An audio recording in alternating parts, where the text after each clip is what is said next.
Hi, my kitty babies. How you guys doing today? I'm doing great. Before I start my video, I'm asking please like, comment, share to my channel. Also hit that post notification bell so you know when I post. Okay, so yeah, this is part 2 from our previous video. First video was talking about how I met Cole's dad. This one is leading up to how I met my ex-husband.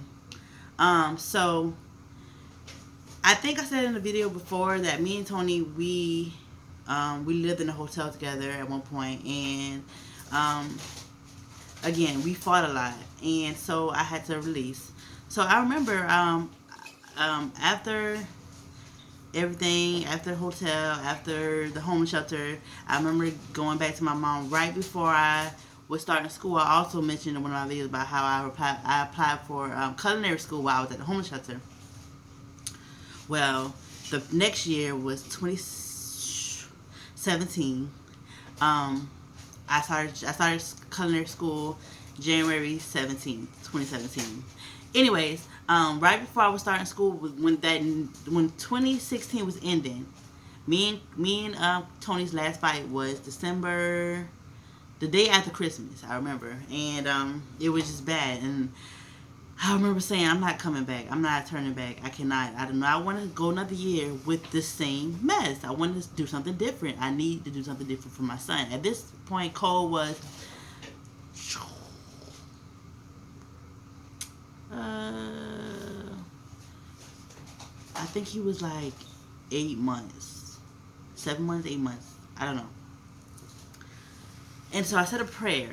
Mind you, me and Tony's entire relationship, I always prayed for him. I always prayed for his soul. I always prayed because I knew the type of lifestyle that he lived. He wasn't a bad guy, but he just, he wasn't always around the best of the best of influences. He just chose crappy friends to me, friends that were just in stagnant energy that didn't have nothing going for themselves, and I just did not trust them, and I will always pray for him, always, always, always pray for him. Anyways, but I said a specific prayer right before that new year came in, and the prayer was for me to be able to release Tony from my energy, and that way I can be able to attract my future husband. And I prayed that I will meet my future husband in that year, 2017. I prayed that. I prayed that. I said, Lord, let me maybe meet him at school, or, because I didn't really go out many places, so I didn't know where else I could be able to meet someone there. I'm like, well, at school, let me be able to meet him at school. Or, my school was inside of a mall, so maybe at the mall. Like, I just wanted to be able to meet someone. And I was like, Lord, I won't discriminate as long as the person treat me good. Mind you, my vision board said that my husband will be respectful. It said that he will take care of me and Cole. It said that he will be a good teammate. It said that he will be funny. He will be outgoing. I had a lot. Financially stable. I had a lot on the list for my husband to be, and he would go to church with me, and just a lot on the list. And so then, y'all, the next year came in, and I felt released. I felt free. I felt good. I was like, okay, I'm gonna move on. I'm starting school this month. It was January 2017. I'm starting school this month. I gotta get focused. I gotta get focused. So started school, like I said, and I saw my ex-husband there. He was there. There was no like. I mean, he was there. I remember we were in orientation or whatever, and he was sitting a few seats down from me, and I remember looking at everybody in there. I remember glancing at him, thinking that I thought he was gay, y'all, because he had like stars cut into his head, and I haven't seen men do that. I'm like, I haven't seen men do that, so it just was kind of weird to me. I thought he was gay, honestly. I can't lie. But I was, like I said, I would just scope in the room and just whatever. And then I remember we were in the same class, and I remember me and a friend of mine. This was like a week in the school. We were talking in the lunch break room, and she was like, oh, you gotta. I see you looking at. He was the only guy in our classroom. Yeah, he was the only guy in our classroom. Should I see you looking at yeah, I'm not gonna say his name. I'm not saying his name in this video, y'all. I'm not. I see you looking at I'm gonna call him what do I call him? Star Head. I see you looking at Starhead, and I'm just like, girl, no, I'm not looking at him like that. I say, is he gay? You know, he saw us talking about him, so he was thinking that I liked him, cause I was main one doing the laughing. We both was laughing, but like, you know, me first of all, okay, I suck at like talking about people or like not staring at people, so I did stare at him a lot, you know, I did. But it wasn't because I was attracted to him. It was because I thought he was gay. Not because I thought he was gay, but mainly just because he was the only guy for one. But it's just, I mean, I'm just a starer, okay? That's just who I am. So he thought I liked him. So he sat with us at the table, and this is what I said. I was like, oh, you're not gonna offer, uh, what I said? You're not gonna share your snacks. He had a bunch of snacks. I never would buy snacks for lunch. I never would. Go back in the room. Um, I never would buy snacks. I just would I probably buy like a green tea or something like that from the machine, but I never would eat snacks or like that at school. So he had a lot of snacks with him. So I remember saying, oh, you're not gonna share your snacks. He said, oh, you can have one of my snacks or like that. And he just again, even when that was my first time hearing his voice for real. Now, and even then I thought he was gay. I thought he was. And that's when he joined our conversation. I was asking the girl who I was sitting with, would she be able to take me home? Because, how did I get to school? How did I get to school? Did I catch Uber to school? I think I caught Uber to school. Yeah, I think I caught Uber to school. Oh, my dad. I think the first week my dad was taking me to school. And I was asking, could she take me home? I asked where she lived, could she take me home? And I think she said she lived out the way, or she had to go get her husband or something. So I said, okay, it's fine. And he like, I'll take you home. I said, are you sure? He like, yeah. I said, okay, good, thank you. And I said, where you live? He said, you don't worry about that. You know, I'll take you home. I said, okay, well, whatever. So he was taking me home. Every day he would take me home. And it came to a point where he would start picking me up too. But I'm going to tell you about that. So let me tell you, in the first week of us meeting, matter of fact, it was the first day he took me home. I remember my teacher told me something about my shoes. I need to get slip-resistant shoes. I didn't have none. So he took me to Walmart. And he got me some slip-resistant shoes. He bought Cole some Pampers for me. I don't know why he did. I just told him I had an 8-month-old baby. He just asked me, do I need Pampers? I said, I mean, sure, or whatever. I didn't need them, but I said, sure, whatever. He bought Cole Pampers, bought my shoes for me. And then we was on the way home. On that day that we met, on the same day we met, we was, he took a long route to my house. And on that route, we was passing my church. It was a Wednesday night. And my church members, they were just leaving church. So I wanted him to stop so I could say hey to them. Because I was not used to missing a Wednesday night Bible study. I was not used to it. So I wanted to go lay eyes on them, whatever. And he came in. I wouldn't say of course came in. I'm going to say he came in. I have no idea why, but he came to introduce himself, whatever like that. I said, this is my friend, Starhead. And they're like, oh, hey. Whoa. So after that, he took me home. Got to my mom's house. I was staying with my mom at the time. He's like, I have to use the restroom. I said, okay. So he came in, and he met my mom, and he met Cole. So he met my church members, met my mom, and he met Cole all in one day on the first week of us meeting. So after he left, I used to take prayer walks heavy. I still take prayer walks, but I used to take them like all the time back then. And once he left, it was so overwhelming for me. I had to go walk. I said, God, no way. I met my husband that fast. No way, this is my husband. I just like, no way, God. That was pretty quick. If I may say so myself, And the reason why I knew he would be my husband, because I felt it. I just knew it. But I started becoming very conflicted because That's just how I am. Whenever God trying to bless me with a good man, I try to hold on to what I'm used to. I'm a Taurus, so again, not really want to embrace change. It was just overwhelming to me how good he was to me, Cole. Like, he was just so good.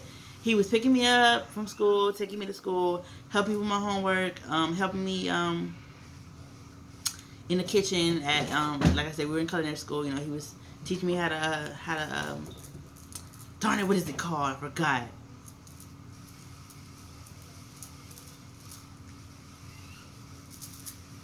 Sharpening a knife. It's called. I think it's called something else though. I don't remember. But sharpening the knife. He teach me how to do that. I remember we were in class and I was doing it and then that's when he caught me. He caught eye contact with me. He was like,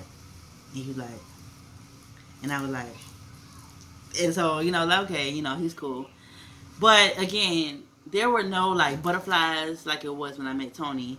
And that's my problem. I always did compare. I always did compare us. I have to be honest in this video, y'all. I always did compare in my mind him to what I was used to for the past 2 years.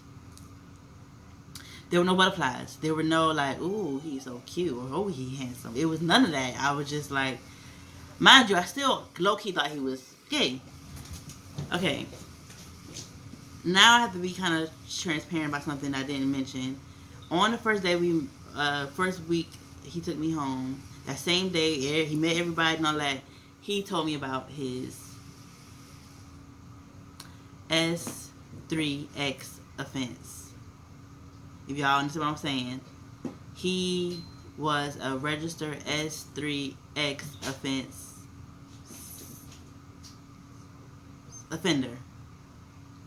He was a registered S3X offender. If y'all know what I'm saying. I can't say it on YouTube, I guess, but you know what I'm saying. And again, in my mind, I'm not thinking yes, I figured that this may be my husband, but I was still trying to be like my stubborn self, like in denial. So in my mind, I'm not really thinking much of it. Like, I'm like, okay, he's just telling me about this. Okay, that's good to know. And my mom even looked him up, and she even found that out as well. So she was giving me a heads up, and I'm like, well, he already told me, whatever. So I'm gonna put that out there because that's very important. It plays a very important part of our story. Bam. So yeah. So I was like, okay, whatever. He told me what happened. He told me that he didn't know how old the girl was, and that it happened. He was 22 or 21 at the time, and she was 13.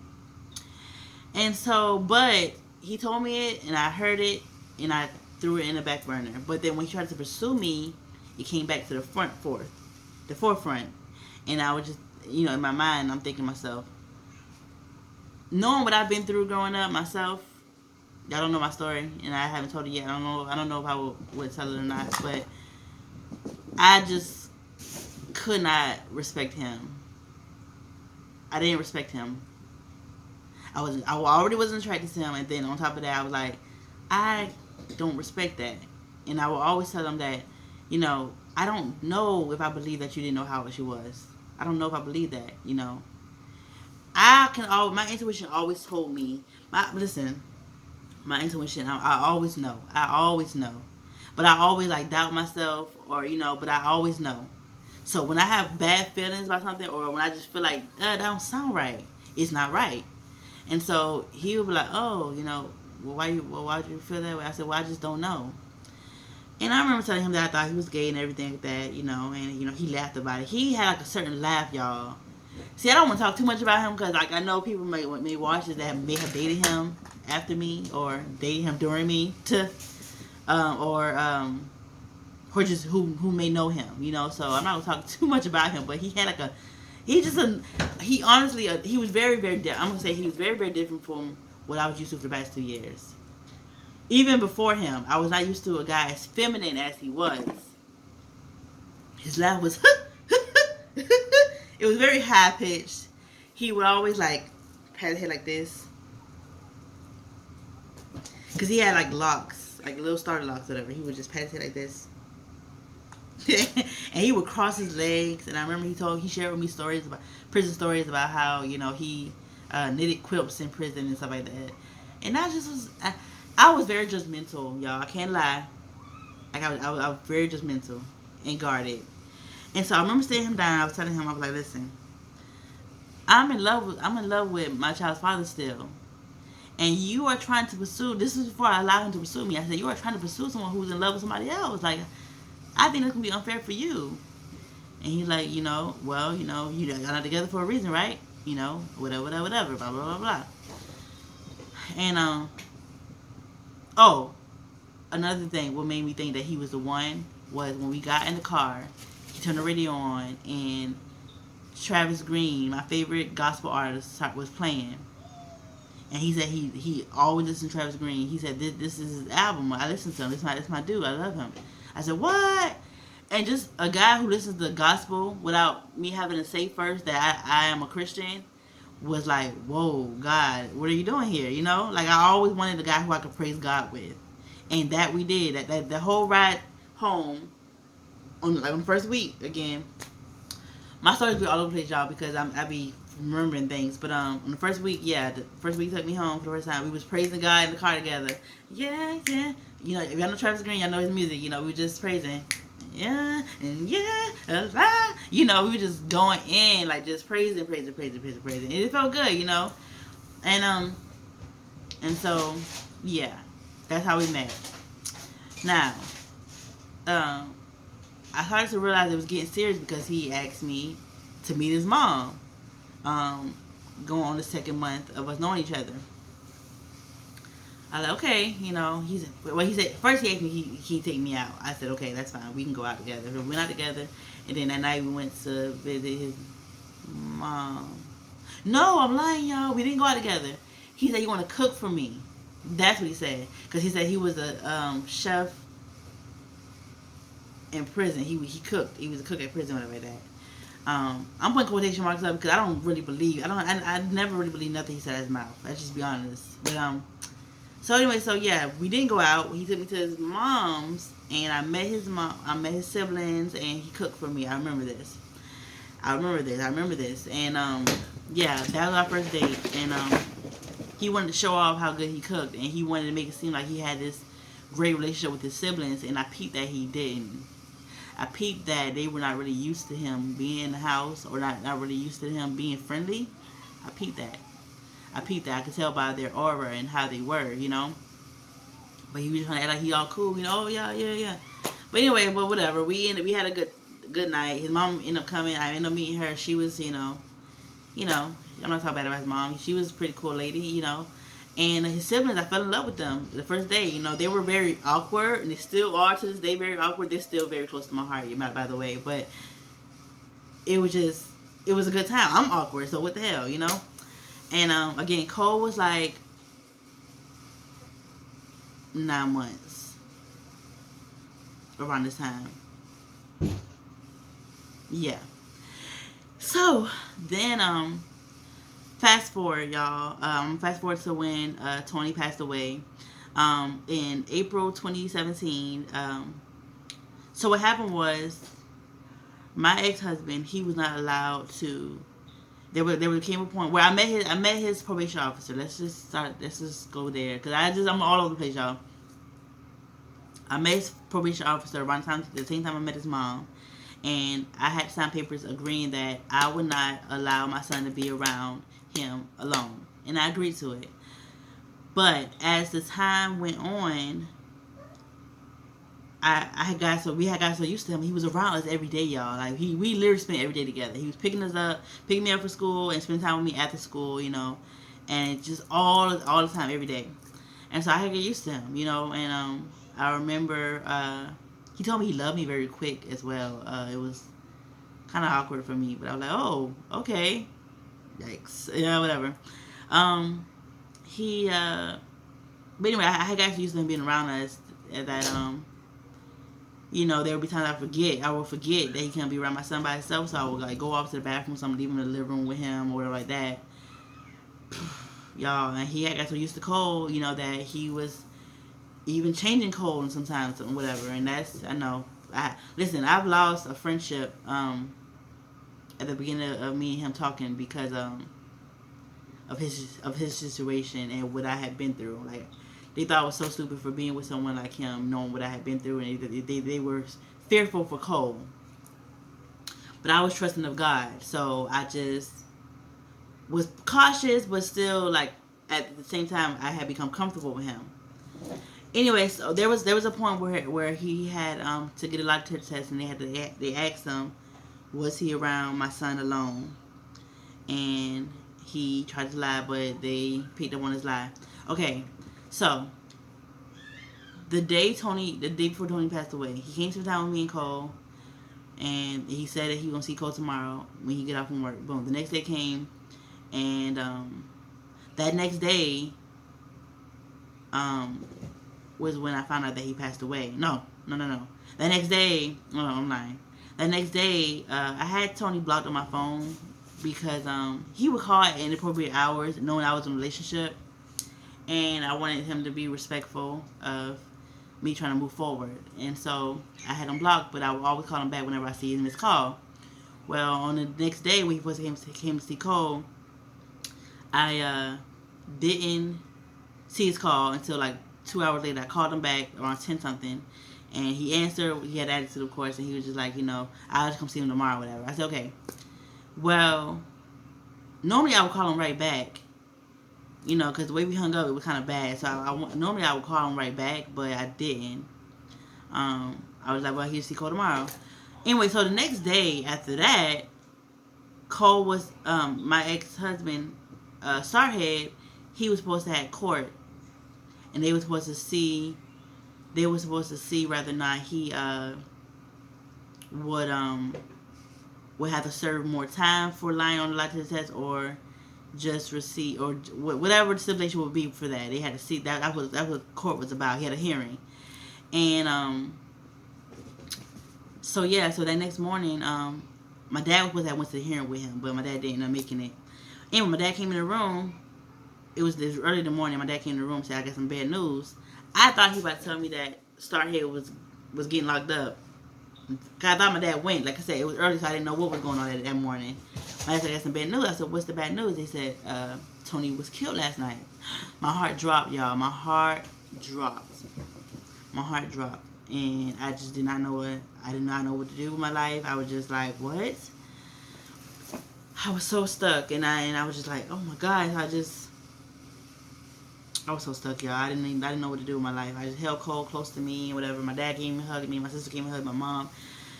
And I was just so stuck. Again, so stuck and torn and just whatever. So then Elliot ended up calling my dad. Then Starhead ended up calling my dad's phone. I said his damn name. Excuse me. Oh, I'm cursing. Y'all, excuse me. Starhead ended up calling. Listen, my mind is all over the place. I'm trying to get the story like in line. Starhead ended up calling my dad's phone shortly after I found out about that, and Starhead told my dad that, can you please tell kid that we're not allowed to talk to each other anymore or be around each other anymore. I'm not going to receive prison time, but my punishment is that I cannot be around her or talk to her no more unless we're in school. And so my dad was like, well, she just found out this morning that, Tony passed away. And he was like, oh, man, please tell her to come to school. So I felt like I needed support. I needed support at that time. I didn't want to sit in the house and cry all day. I said, I'm going to go to school. I got to go to school. I want to see Starhead. I want to just get out of the house so I won't be in this depression mode all day. So I ended up going to school, and I ended up seeing Starhead. And he was telling me that everything about his situation, said that being that he lied on his test, that he was not allowed to be around me and Cole anymore. But he can only be around me while I'm in school. I said, okay. Well, yeah, so this might have to be part 3, y'all. But anyway, so on that day, he kind of seemed excited. Oh, I told him about Tony's death, and he comforted me, yes. But he seemed excited about it. It was just kind of like, what? It was kind of like, I was kind of thrown off by how excited he seemed. He's like, no, I'm just like, he was hugging me. He was like, no, I'm just trying to make you happy, trying to make you laugh, whatever like that. I'm like, I don't know. So I just need a break. I need a break because I'm just all over the place, So I broke up with him. I called it off with him. I did. So yeah. So then I went to school. I was on and off. I was able to focus on my school work. I was able to get my food cooked properly in perfect timing. I was just focused. I was in and out, but I was focused. And I remember going home earlier today, and I remember not coming the next day. Well, when I did come back, my classmate had told me when I came back, Starhead, he was still all loving on me, and he always used to buy me my favorite. He'd buy me green tea and donut stick and have it on the table for me waiting when I got there. Cause at this time, like I said, we couldn't see each other, so he couldn't pick me up no more. So I was having to catch Uber with my dad. So I get there, and the sweet tea the green tea will still be there, and the donut stick will still be there. I'm like, okay, we good still, we good. So we we so yeah, so my classmate told me, oh, are you and Starhead still together? I said, not really. Why? What's up? She's like, well, he was flirting with another girl from the other classroom, and she said that they were all laughing up together. He walked into her car and stuff. I said, oh, really? Oh, okay, And so I didn't let it bother me because at the very moment I didn't let it bother me because I know he was broken up and I was like still grieving. But I think the following week I confronted him about it, and he's like, yeah. He didn't lie. He said, yeah. And I said, oh. And so I said, oh, so you moved on that fast, huh? And he was like, well, give me your space. I said, did y'all go? Are y'all seeing each other? Are y'all dating each other? He said, well, we went on a few dates. Y'all, when he said that, I punched him in the face. I punched him in the nose. In the lip, I think, or the nose. I forgot, but... Oh, it was the lip, because the lip was bust. I forgot about that. The lip was bust. I'm not trying to brag about it. Not nothing cool. It's not cool. I should not have done that, but... Hey, what do you do? I did it. And, then he was, but he was still... He told me that they weren't serious, and that, he loved me, and blah, blah, blah, blah, blah. So, like, he was still... So, I backed off a little bit. I backed off. I remember... he came to get me. He came to get me so I can go with him to see his daughter. And he was like, I don't care about... No. Let's go back a little bit. I remember praying, saying, Lord, if this guy's meant to be my husband, let him still come to church. Even though we have a situation, let him still come to church. So he had not worked it out. His probation officer talked to my pastor, and my pastor was like, okay.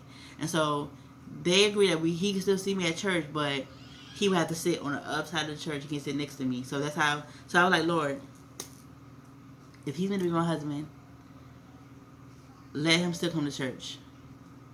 When this man showed up that next Sunday, sitting on the other side of the church with his siblings, I was like, okay, this guy's serious. This is gonna be serious. This is gonna be something serious. And then I took him back. But I had no idea he was still sleeping with the girl from our classroom, y'all. Because again, we couldn't be around each other like that. So we was not sleeping together.